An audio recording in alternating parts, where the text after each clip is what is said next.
Yes, good morning. So today we started the offline classes there.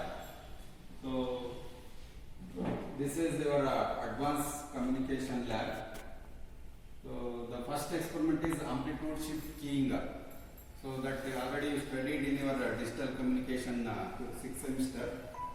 So amplitude shift keying is the amplitude of the carrier is varied in accordance with the instantaneous value of the message signal. So this is the modulated circuit and this is the demodulation circuit. Okay. So first we'll see the modulation. So here for modulation we are using a transistor. So all of you know about the working of transistor. So the transistor will work as an amplifier and switch. So here in your circuit the transistor is acting as a switch. Okay.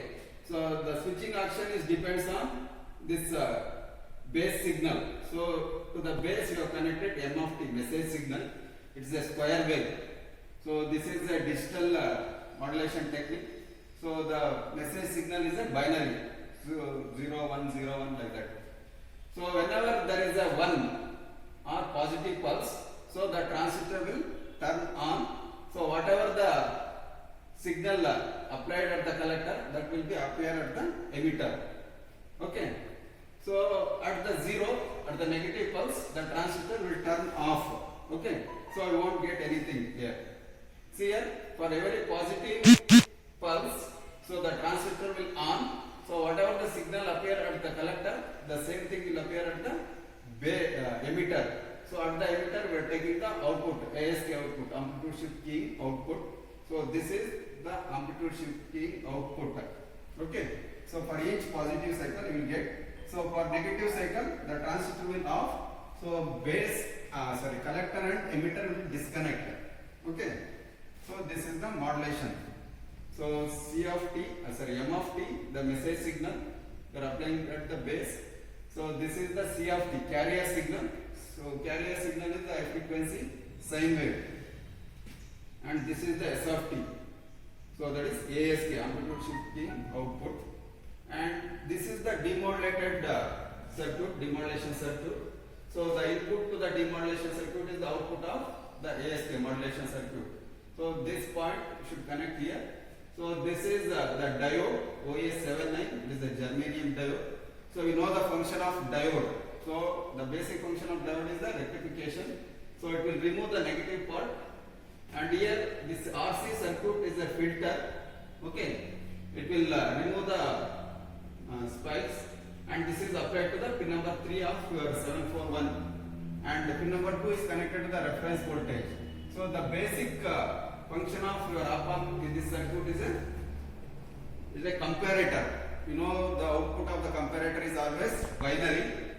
So it will compare the reference voltage with this ripple voltage and it will give the output, binary output, that is the square wave. So our aim is to get back the original message signal. So this M dash of T, so this is M dash of T demodulation. So this M dash of T and M of T should be similar. Okay, with respect to phase. Okay, so this is about modulation and demodulation. So next we'll go to table and we'll conduct first the modulation circuit and then demodulation circuit. Okay, so this is the modulation circuit. You can see. So SL and transistor. So RB, RC and RE. So this is the transistor, emitter, base, collector. So for base we connected the message signal. So this is the message signal square wave with around 500 Hz frequency and 5 volts peak to peak. You have to set from here. So this is the message signal. So then carrier signal you have to connect to the collector. So this is the carrier signal. So this also you have to keep around 5 volts peak to peak and frequency around 3 kilohertz. You can see here. So this is the carrier signal. Okay. So then you have to take the output at the emitter. See, this is the emitter. So this is the circuit connected. So you can observe.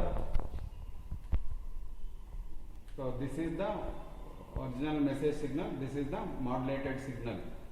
So you can see. So whenever there is a positive spike or positive pulse, so at that instant, so the transistor will turn on. So whatever the signal appears at the collector will appear at the emitter. So at the emitter we are taking the output. Okay. So at the negative pulse, so the transistor will turn off. So emitter and collector is disconnected. So I won't get anything. So we are getting 0. So this is the amplitude shift keying output. So the amplitude of the carrier is shifting in accordance with the instantaneous value of the message signal. So the square wave is the message signal. So this is the modulation. Next, this is your demodulation circuit. So this is in the second breadboard we have connected the demodulated circuit. So the op-amp 10K port. So 0.1 microfarad capacitor.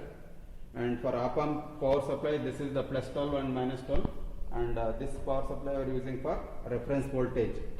Okay. So the output of the ASK is connected to the input. See this wire, this is the emitter point. So the output of ASK is connected to the input. This is the diode. So we have connected ASK to the anode of the diode. So next, so I have connected the CRO to the output of the op-amp at pin number 6.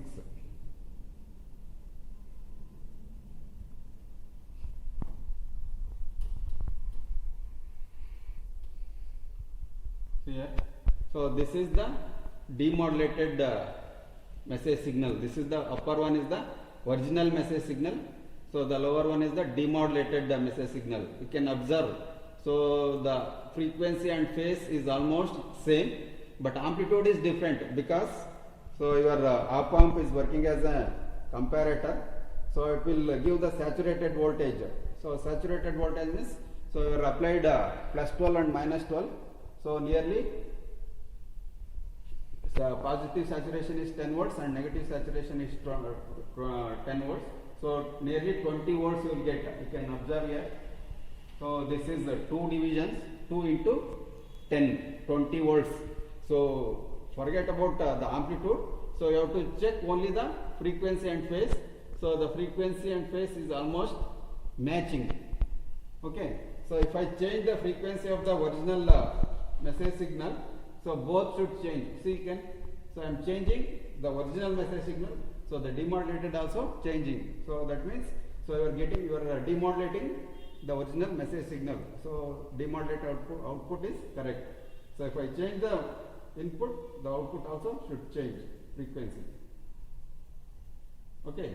So this is about the ASK modulation and demodulation. So this is the simple experiment and first experiment.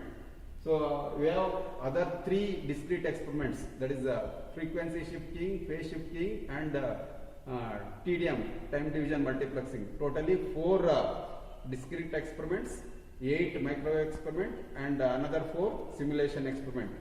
So that simulation experiment you can do it at your home, but discrete and kit experiment, microwave experiment, you have to come and do in the lab. So it is very difficult to teach on the online. So you have to come and perform the experiment, then only you can understand. So if you have any doubt regarding this, so I will send this video in the Google Classroom or in the WhatsApp group. So you can ask in the group. So from today it is started. So one of your friend is attending the lab. ಬಾರಲ್ಲಿ ತೋರ್ಸೋ ಮುಖ ಯಾರು ಏನು ಮಾಡಲ್ಲ ನಿಮಗೆ.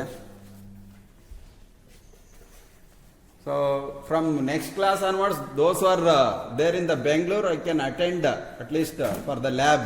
So theory also you have to attend, but lab it is very difficult to understand in the online. So you have to come and do the lab in the lab itself.